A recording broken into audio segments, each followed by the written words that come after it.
recording the breakout groups is just really tricky, so we'll just stick to recording the panel part of the meeting. So Claudine, could you go to the next slide? Here's where we've been through the first 5 meetings. The first meeting was in January, as I mentioned.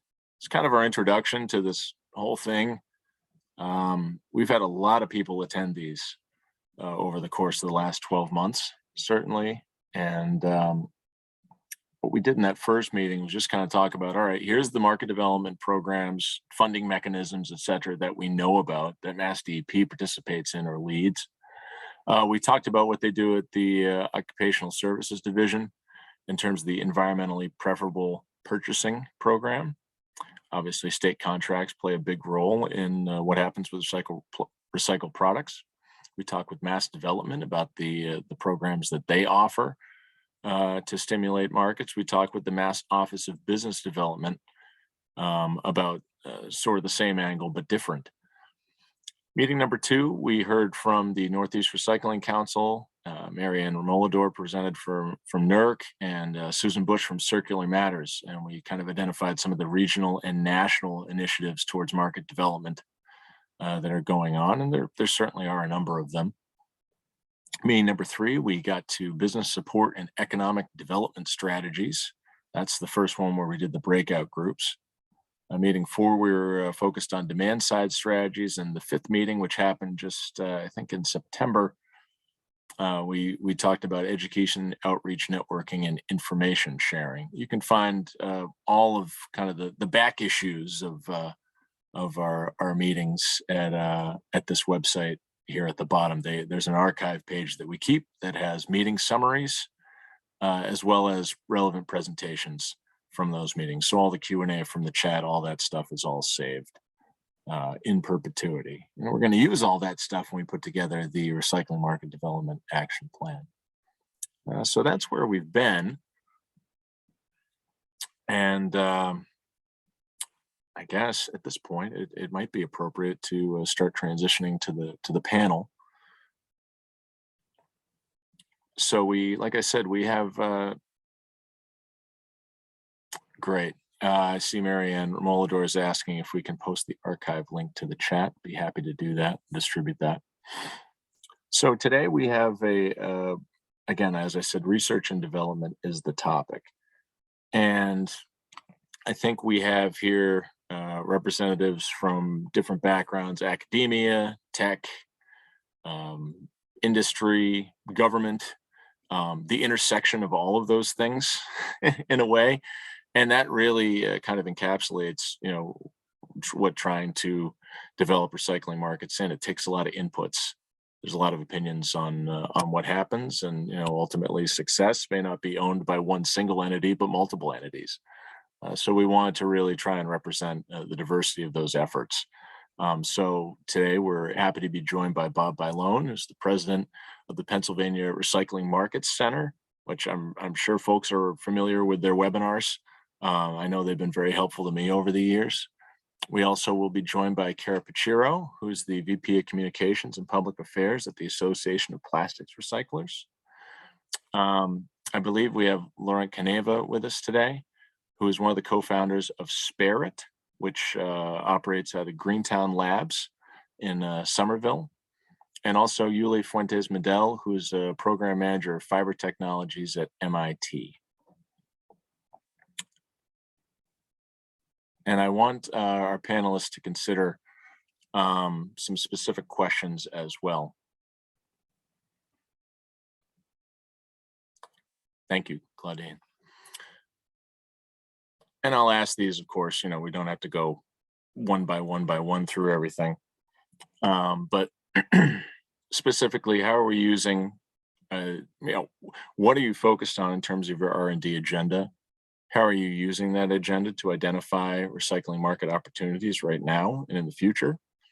How can MassDEP or other state agencies stimulate recycling market development through R&D partnerships with other organizations?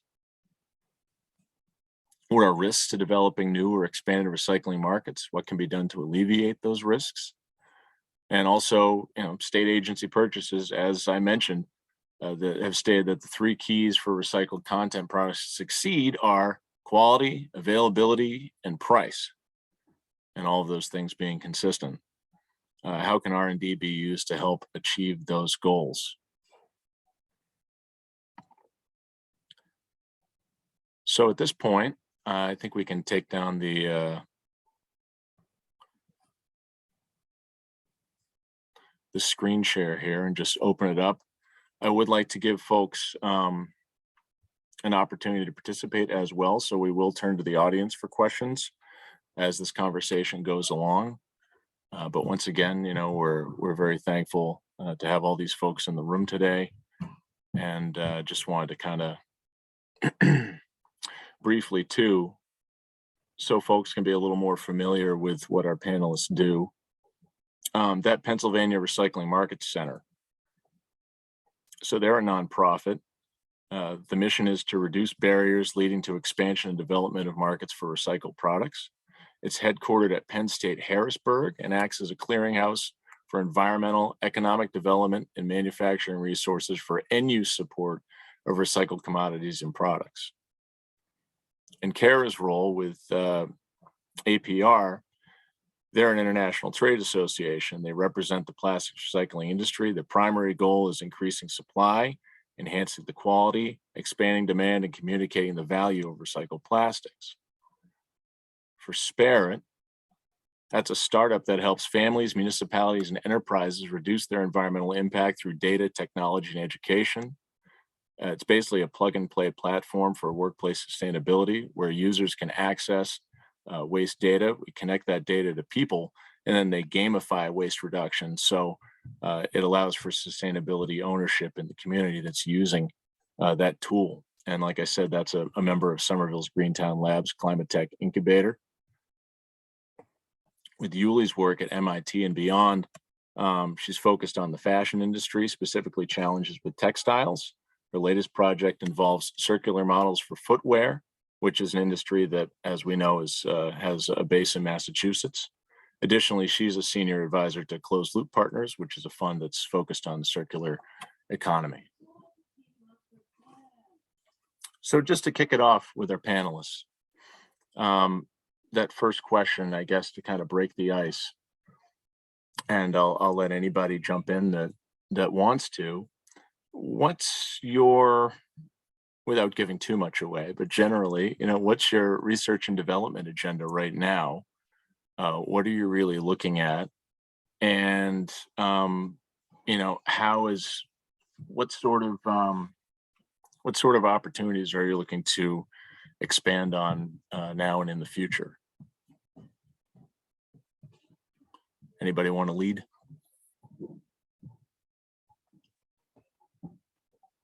Sure, Sean. I can take the lead there of kind of what we focus on at APR. So as Sean mentioned, we are a trade association. So we represent the plastics recycling industry. So we have a wide variety of members at APR. The core members are the recyclers, those companies that actually recycle plastics, the reclaimers, but basically any other stakeholder in the industry can also be a member of APR, which includes, you know, consumer brand companies, any type of packaging component manufacturers, converters, other trade groups, testing labs, etc. And so, as I mentioned, the core of APR are the reclaimers or the recyclers, and the core of what we do at APR, which kind of encapsulates those primary goals that you mentioned, is designed for recyclability. So we partner with all of our members, as I mentioned, across the industry on, you know, developing new technology in not only the recycling process and the manufacturing process, but also innovations in package and product design to ensure that their packaging is recyclable. Our APR design guide for plastic recyclability is really the industry standard for developing your packaging and products so that they do fit with the current recycling infrastructure. And of course, this requires a lot of research and development. We need to ensure that we're staying current with all of the latest technology in the industry. And that spans from the material recovery facilities, the MRFs, and how they sort the material, to how then the reclaimers and the recyclers process the material, how the converters manufacture packaging, and of course, then on to the brand companies and distributors. So a lot of research and development goes into how we can address some of the primary issues that might be some sort of problem with recycling, some sort of package design feature or component that might hinder a product from being recycled.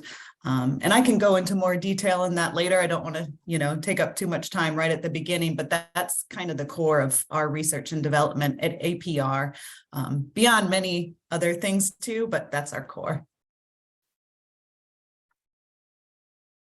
Oh, Sean, you're muted. I'm muted. There we go. I was trying to do that, so I didn't have background noise coming in while you were talking. Good job. I notice it's not the Association of Packaging Recyclers. So it's Right. clear that, that's something you folks have identified as a real goal right now. Now, obviously, you don't know necessarily what's going to take the lead in the future, but it seems like a lot of that's driven by maybe legislative initiatives. There's a lot of talk right now around packaging. Would you say that plays a heavy hand, and you kind of are trying to meet that demand of, all right, well, hey, companies are looking to get recycled content into their products. Companies are trying to figure out how to make this stuff circular. This is clearly a place where we need to insert ourselves and try and make some connections here. Sure. So in the past, a lot of this was really, largely dependent on sustainability goals and of consumer brand companies and other companies that would commit to using recycled content, would commit to designing their packaging so that it's recyclable. But of course, we're seeing more and more over the years, it's also becoming legislatively mandated. We're seeing EPR programs pass across the states. We just hired a new chief policy officer, Kate Bailey, who actually wrote the EPR law that just passed in Colorado. So we're doing a lot of work across the states on that type of legislation, which also a lot of those EPR programs include mandated recycled content, or requirements for certified PCR and products. So we have, of course, programs like that. We have an APR PCR certification program, which we are expanding to the product level this year. So yeah, a lot of what we do is both, dependent on the large companies and sustainability goals, as well as legislation. And we partner with a lot of other organizations on these things too. We're heavily involved in the U.S. Plastic Pact. We sit on their advisory board and on many of their committees. So we work very closely with them. And of course, the Ellen MacArthur Foundation, when they were developing a lot of their initial, the international pact that is based on APR's definition of recyclable. So we worked closely with them when they were drafting those types of, and again, those are voluntary. But many organizations have become activators of the U.S. Plastic Pact, as well as others across the world. We're seeing the different pacts in all different countries. So that is voluntary, but they have signed up for these commitments and they're very strict. We'll see a lot of these goals have, 2025 deadlines. Mm-hmm. I'm sure a lot of people did actually see some announcements coming out of the Ellen MacArthur Foundation that are very concerned about these 2025 deadlines. It's obviously a slow moving process to work towards complete recyclability and larger percentages of recycled content. So lots of work there. Thank you, Kara.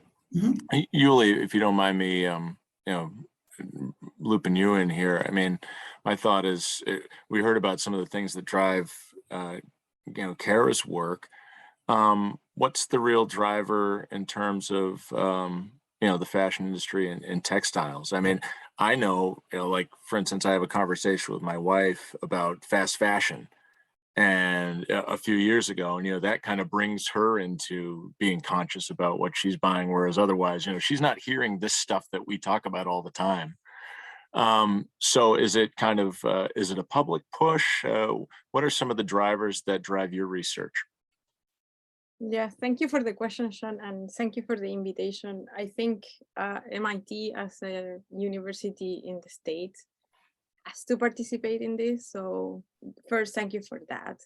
Mhm. In terms of the question, I think one overall definition I would like to put to the table and everyone here is the definition of research and development before I go into answer directly the fashion question. Yeah. And I think for the folks here is research or development sounds so fancy, but universities are used to do it, and that's what they design for. But the truth is that research and development, it requires participation. If you do experiments, you need people to participate. If you do surveys, you need people to participate. So it's an active piece of the process of improving process, which is redundant. So I think I'm really excited that you guys are taking the lead in bringing in research and development. And the first message is that we don't have to make it complicated. We have to make it forward for what the caras of the world and everyone in the world needs for how are we going to solve the next steps. In terms of the fashion industry, I had the experience to be working in this intersection now for a decade. And what has happened 10 years ago now is the urgent, which is really interesting. The fashion industry is one of those visible industries. Everyone wears a pair of shoes, everyone is walking, and we lately been working heavily with the footwear industry, which is something that I'm really excited about it. And this industry is an industry that doesn't have the background of the chemistry, even though it's a heavy chemical industry. If you think about, and I want everyone to go back home if they learn something out of this, is that textiles are molecules, and we don't think about them as a piece of clothing, as a piece of technology. So that's a fundamental transformation in thinking how fashion can be a real driver in terms of changing behaviors that are going to help to create a community of participation for the recycling, which is at the end of the day, what are the molecules that we send to every piece on the system? Being the recycler is super important because you bring molecules back to the system. And how do we use those molecules in a way that can bring even new industries, which is the work of the secondary markets. That's the view from the academic perspective of how do we think about the fashion industry. The last comment I will make about the fashion industry is because it's so close to people, same as food, we don't inherit our closets. And in the future, hopefully we will have that aspect of how delicious clothing could be.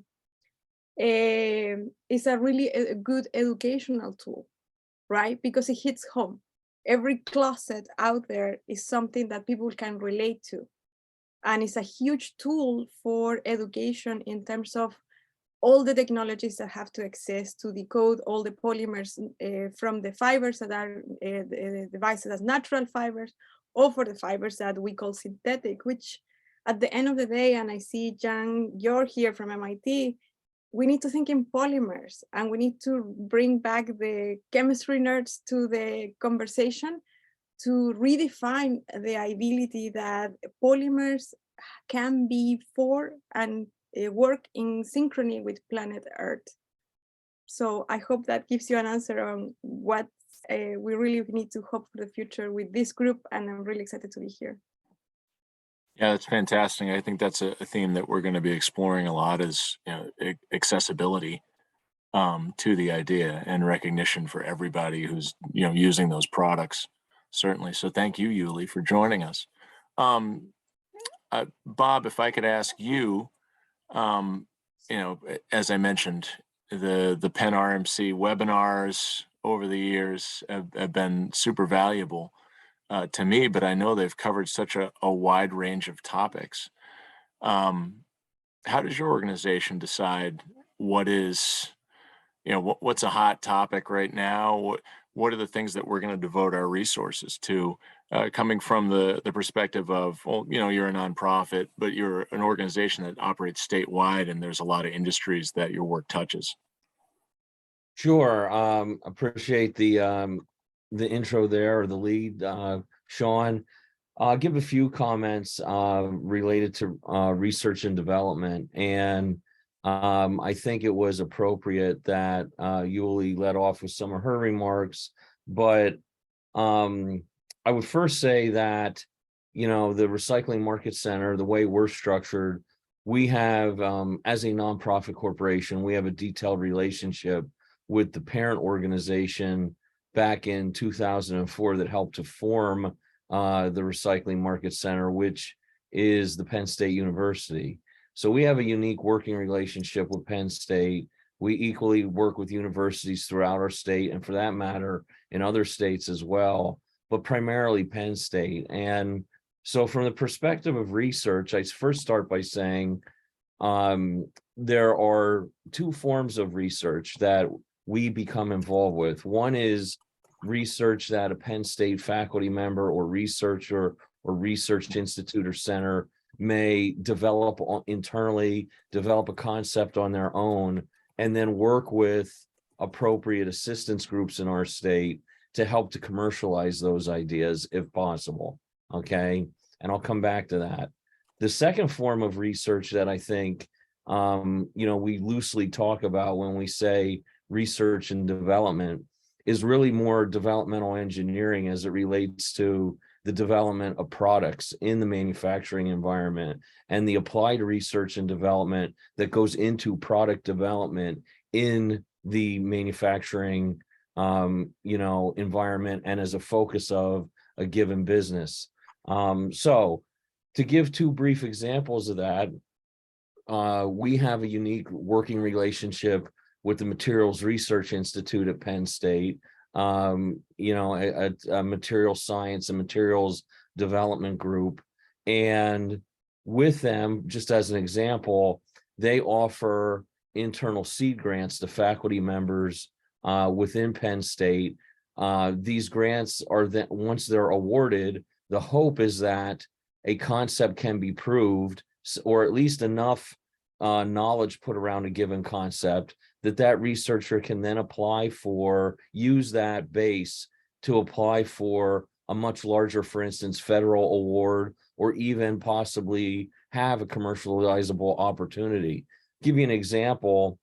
We're working with a research project in that regard, and have been for about 2.5 years now, where a researcher has discovered a method for taking recovered plastics, recovered polymers, and making those plastics into a synthetic graphite.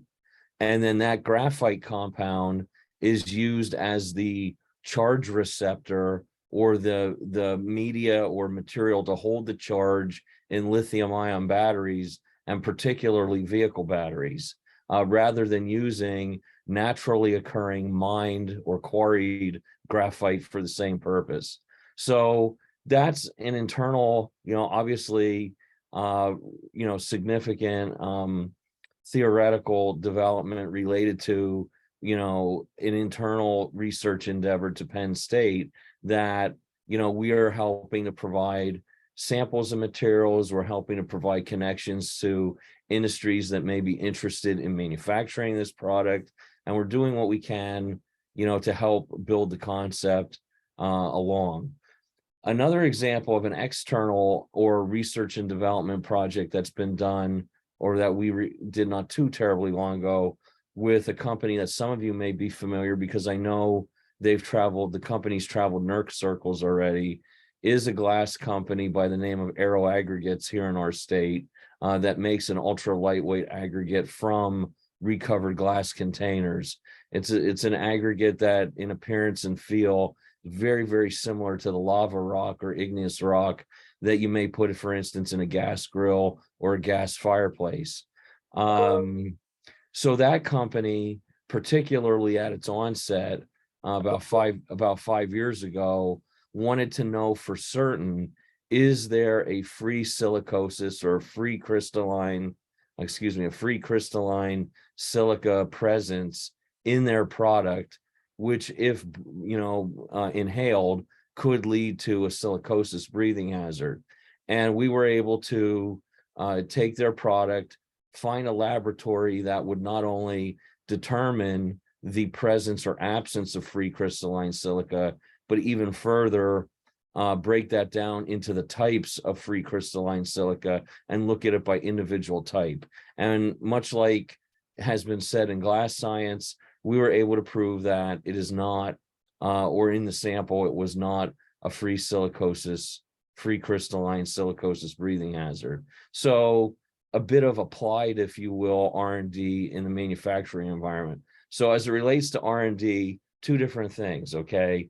What I call theoretical or conceptual markets development research, and then applied research and development in the manufacturing environment. The other thing that I may comment on is that with any project, and R&D is part of this, the most beneficial projects are those that use a high volume of material and produce a high value product. So, again, I use the example of aero aggregates. They're using the equivalent of 240 million beer bottles per year in a product that's not color dependent, a glass color dependent. So, again, a high volume, high value product. And with that, I'll end some of my remarks, other than to say that, and I've said this in other presentations, one of our country's leading investors, Warren Buffett, is quoted as saying, if you want to make money in commodities, and of course we know recycled materials are a commodity, if you want to make money in commodities, stay out of commodities. So, the case in point is that, R&D is very important, but, we have to fundamentally remember this is, research and development of materials that are in a volatile marketplace, a globally influenced marketplace.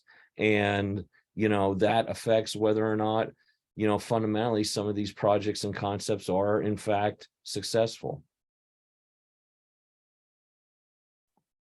Thank you. As I unmute myself, it's interesting because we are going to get into, and I might come into the next question a little bit.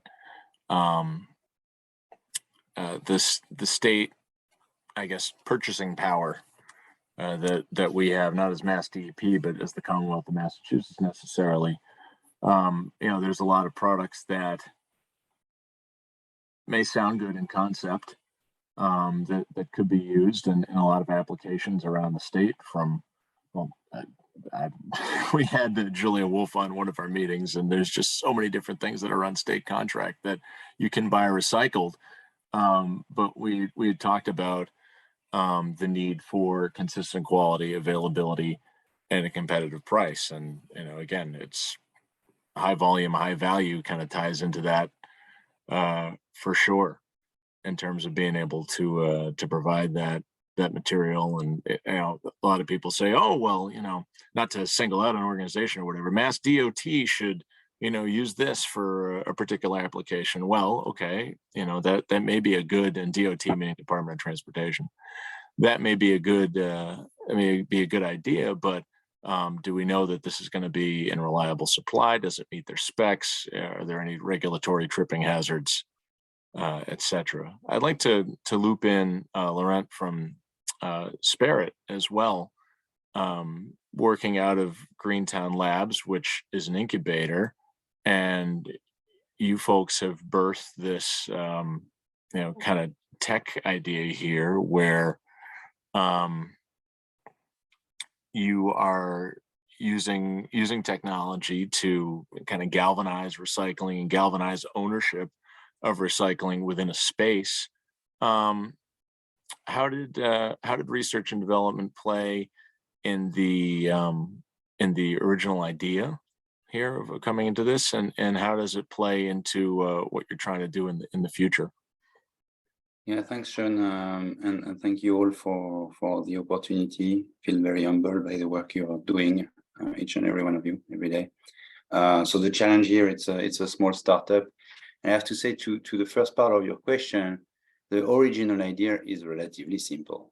So we just had the idea to measure the quantity of the waste we are throwing, being a bit specific, what goes to the landfill, what goes to recycling, and what can be food waste or composted, and progressively you get into this and you get more granular. So the first thing we have as a data is the quantity, and then you want to add the quality, of course, because you want to know if things are well done. So our first impact on R&D was to develop something, and it was COVID time, to try to help companies and universities, because this is our focus for now, understand the contamination level of their waste stream using pictures that we are taking with smartphone and evaluating the contamination. So the end user, the student, the employee can do it himself, but then he pre-qualifies an image and send it to the central. Then comes the R&D challenge. How do you use technology and AI to help automatization and help this? This is phenomenal. In fact, this is very, very interesting, because at the bin level is so critical. After, it's too late. Meaning anything that is in the trash is going into the landfill or in the incinerator in this truck, and that's done. So I think this positioning really upstream is opening a lot of very interesting opportunity. And to echo what Yuli was saying, participation. So the more company and universities we are onboarding, the more we are learning from them. And they basically have two questions. Once we are in place, we are, just to synthesize, once we are in place in a workspace, people can see the quantity and the quality live of what they are throwing away as a team, right? And so we start to compete, to gamify, and people are coming with plenty of questions and ideas. And basically, they have always two questions. What can you do with this data? Because in fact, I have plenty of other data in my space that are related to sustainability, recycling, and how can you engage this group of people? So the number of challenges on the R&D side since the beginning are just increasing. We have to make some choices, and the goal being to help our end users do a better job, a little bit better every day, and it's working. So we're very encouraged by the results. Then there is another challenge is to be scalable, because you want to have impact. So how do we think about scalability since day one of the solution? So today we are able to deploy maybe in 2 days a building of 20 floors. And as soon as you're deployed, you have access to live data. But we have to deploy in all the buildings of Manhattan. So how do we get there in 2 years from now? And that's another R&D challenge that is not held by me at all, because I'm not the tech guy here. It's more my co-founder, the other Laurent. But these are the two, big challenge that I'm thinking about. The first one is really technology. How do you bring your algorithms, AI, to transform this data into live waste intelligence? And the second is really about scalability. Yeah, to kind of jump off on the scalability thing, I mean, I think that plays into the idea of, well, some of the ideas of being able to provide,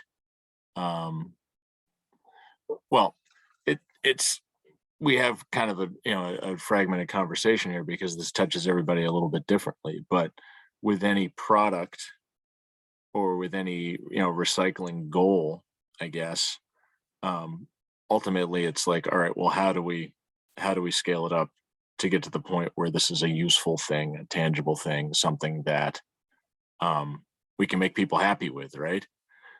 What are, I guess, some of the tools in the proverbial toolbox that we can use to aid in sustainability, or into scalability, not sustainability, scalability? And I mean, is that state government's role in a way? Is it, I mean, you look at like Bob's organization and the unique relationship that they have with academia. in research institutions. And I saw Amy Perlmutter in the chat bringing up the Chelsea Center. That's a model that we had here in Massachusetts at one point, where we were working kind of hand in hand, a state organization working hand in hand with university research. Anybody have any thoughts on that and how it's best deployed? I can give some thoughts. I mean, from the perspective of a stakeholder mapping, who is doing what and how, I think the role of what you guys do is essential, because at the same time, developing the regulation, which, I mean, we have masterminds in Massachusetts. I think what we did with the textile industry here is going to be a lead for the rest of the country. I'm really proud of that.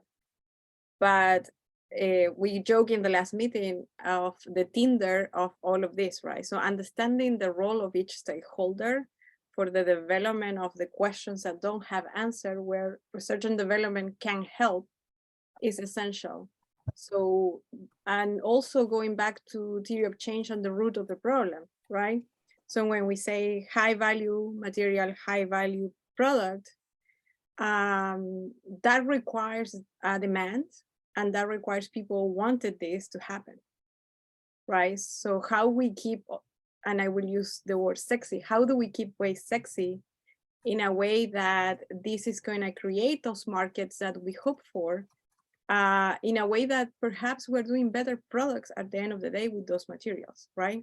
So we don't want to go backwards with research and development, we want to go forward. And now that we have the knowledge of 2022 in terms of technologies, how can we integrate that in an industry that is essential for the life being of any citizen in the world? So creating active knowledge of what is my role, what I'm doing with what my scope of work that is going to help the research and development of these type of problems. And that's a simple question, is that what are the big challenges in the manufacturing, in the design and integration of these products, in the process that has to happen at the MERV? Identifying those places where the help is needed is kind of the essential point on bringing in research and development and kind of making sense, because then research and development can design the right process for giving answers to that problem. So defining the problem is essential. And I think with the people we have here is that one of the jobs I normally have to do is how we do translate the tech experts in a way that people can understand what we are doing, right? So when we say we're going to bring AI to the waste, it's a complex system. So how do you bring simple solutions to a complex system, therefore they can scale? The answer is that it has to be a constant communication, and there's no dumb question in any of these steps. So I will add that to the table.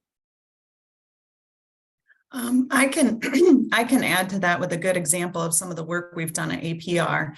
So a really simple one, tubes, like your toothpaste tubes and things like that have not been recyclable in the past, right? So we worked with one of our very large consumer brand companies and their research and development team to develop a recyclable tube. We worked with Colgate. It took a lot of time, research, development, effort. Our technical experts in package design worked with their team, and they did indeed develop a recyclable tube. And a lot of companies will develop a new package design or innovation, and they want to keep it proprietary. They say, oh, well, we can't share this with any other companies. This is our innovation. This is groundbreaking. We don't want to share it. So thankfully, Colgate decided they were not going to do that, because we have to build scalability within the market to ensure that those tubes will actually get recycled. If Colgate is the only company that's manufacturing a recyclable tube, they're not going to get recycled, because there are many other companies that put tubes beyond toothpaste all types of products come in a tube. So they went through a stringent testing process at APR. It's called critical guidance recognition. They went through all the test protocols and their tube was indeed recyclable. Then they shared that innovation with the industry. And now we've seen many other companies follow suit to also develop a recyclable tube. So this is how we build scalability. We can't just let Colgate be the only company. They have to share that innovation. We're not quite there yet. There are not enough tubes in the market because that's part of the problem. If you slap a recycle this tube on the one type of recyclable tube, then everybody thinks, oh, tubes are recyclable now. Everybody puts their tube in the recycling bin, and that causes contamination at the MRF. I saw one of the questions about contamination. So contamination can be, food and actual dirty products, but it's also a huge part of contamination is non-recyclable packaging that gets in the recycling stream. So although, Colgate and a lot of these companies that have followed suit, they really, they're really anxious to get this in the market and put the recycle this too, but we're getting there. So it requires a lot of collaboration across the industry, not always keeping your innovations proprietary, but yet sharing that so we can all work together to get, a new product added to your recyclables list.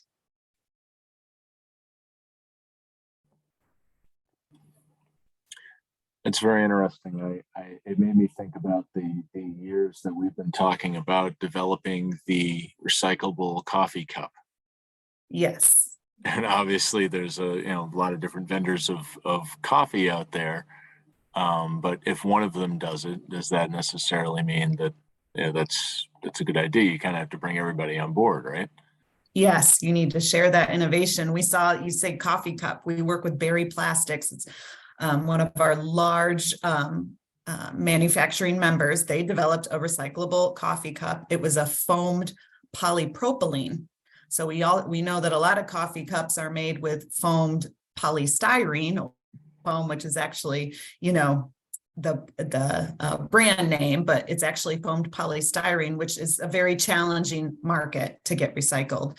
But Berry actually developed a foamed polypropylene cup that they were selling at Dunkin' Donuts that could be added to the polypropylene stream. So again, it's one of those things, they develop a new innovation, but then they can get mixed up with foamed polystyrene cups. So it's a tricky thing. It has to be collaboration across the industry when we come up with these new innovations. And that's a lot of what we do at APR is working with our members to develop these innovations and then share those.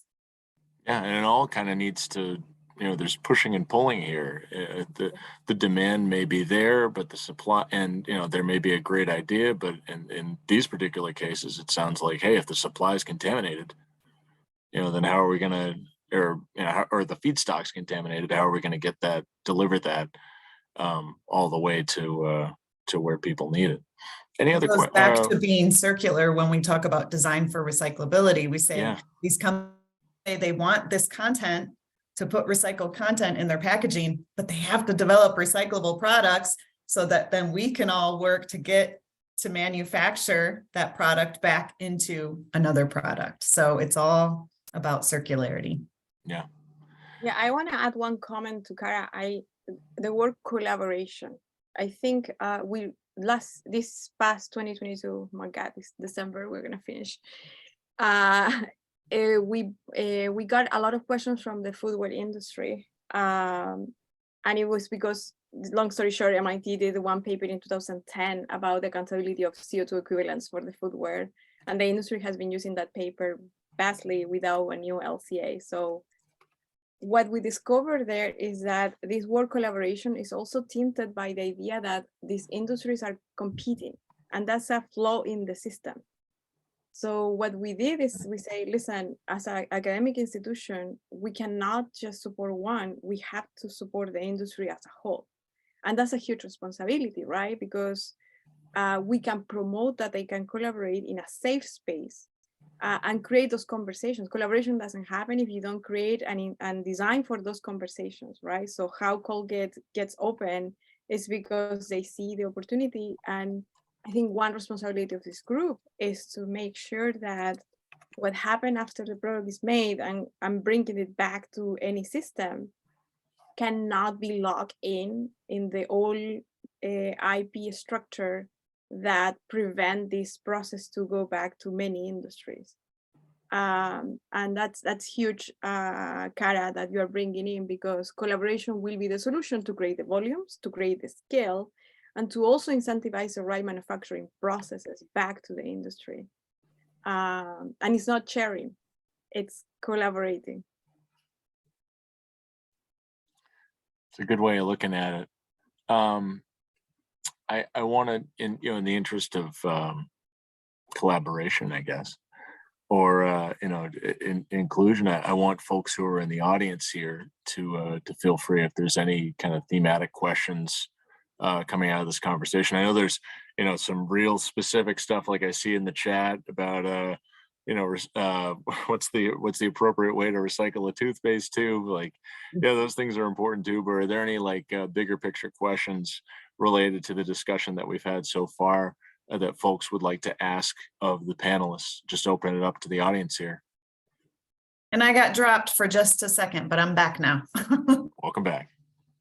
I actually did have a question. I was wondering what they've been doing for research and development for the actual textile recycling hubs locally. Because currently we're recycling our fabric, but the only person that we can afford to recycle it with, we have to send it to Mexico. So I was just hoping, we finally got someone local to say they would recycle it, but the cost was astronomical. It cost us about $70,000 more each truckload to recycle. So it's just like, I just wondered what was happening locally with the fabric, because that's our biggest thing here. We manufacture suits.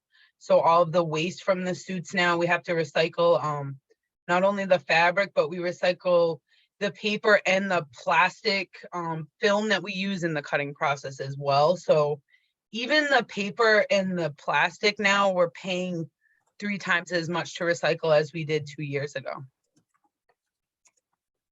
So I was just wondering, any news on that? I can quickly answer so we get more time for questions. Quickly, in MIT, we've been developing the group for textile and climate, we call it. I 100% agree with you that when early in the conversations, we realized that we also have a local play to fulfill.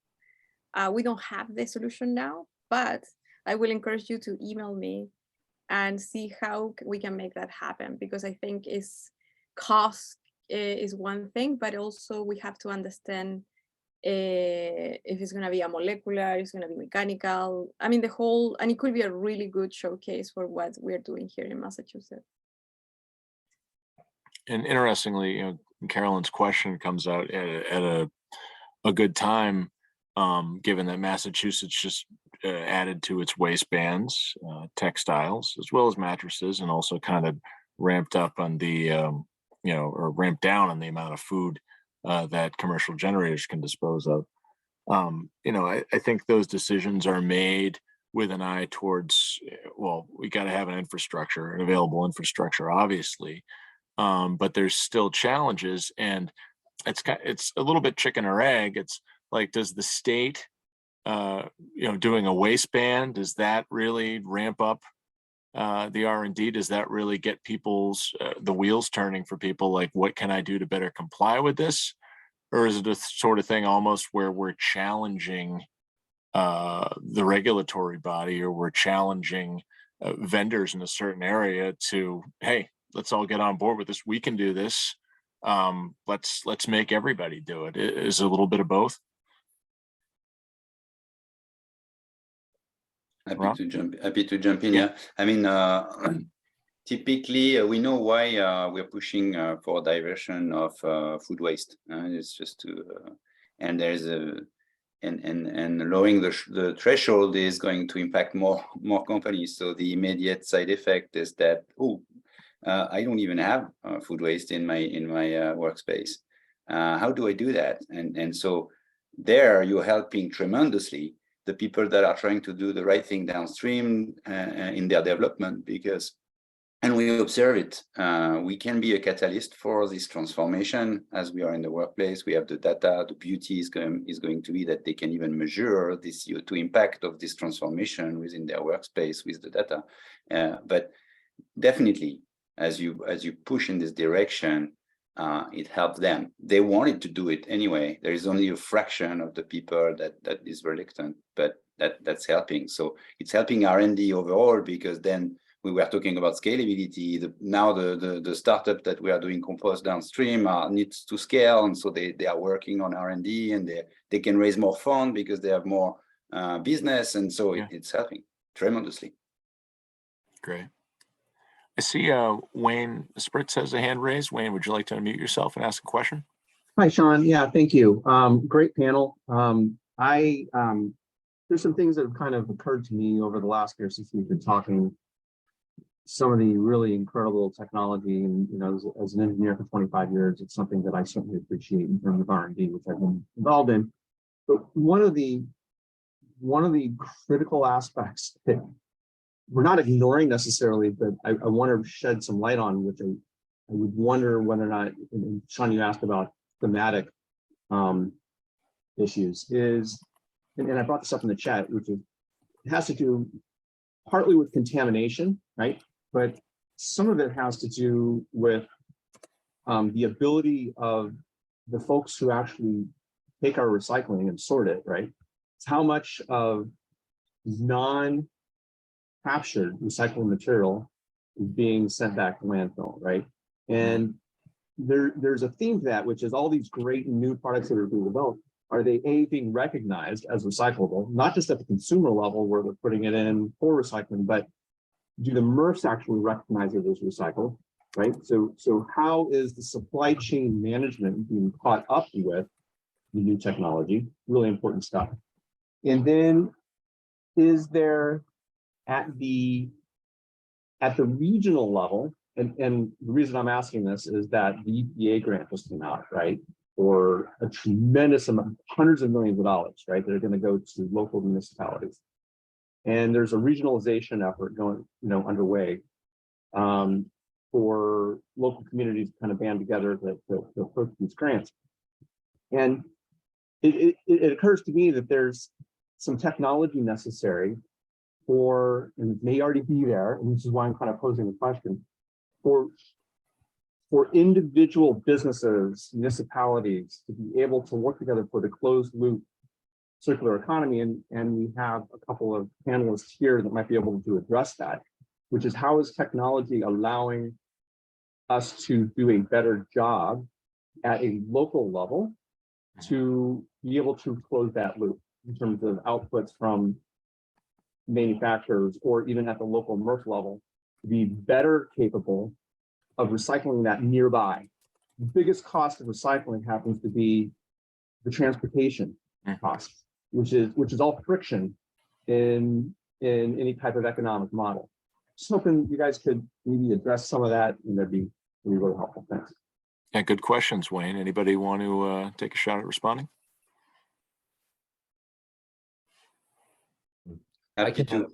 Go ahead, Bob. I can add a few thoughts on that there once I'm unmuted.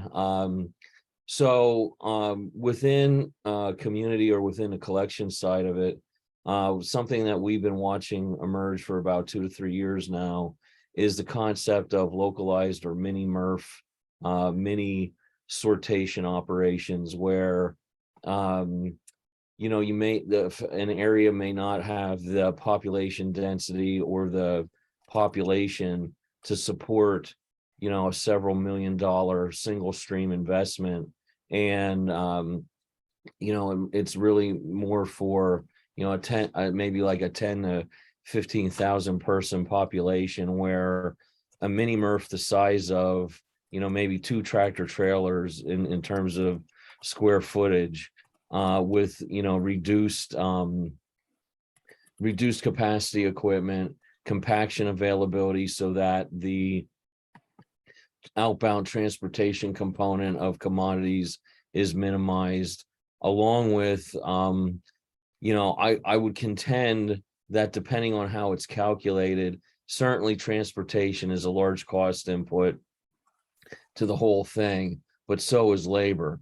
And in many cases, laborious jobs that we've, all probably personally seen that are a step above standing on the back of the garbage truck. Consequently, the integration of, as we've started to see with robotics, the integration of other forms of artificial intelligence controlled processes, and then applied to, as best it can be applied to these small scale MRF systems. And this is exactly a goal of the closed loop partners. They have an initiative underway with a small consulting arm that's operating now to develop and deploy this small mini MRF type technology or local MRF technology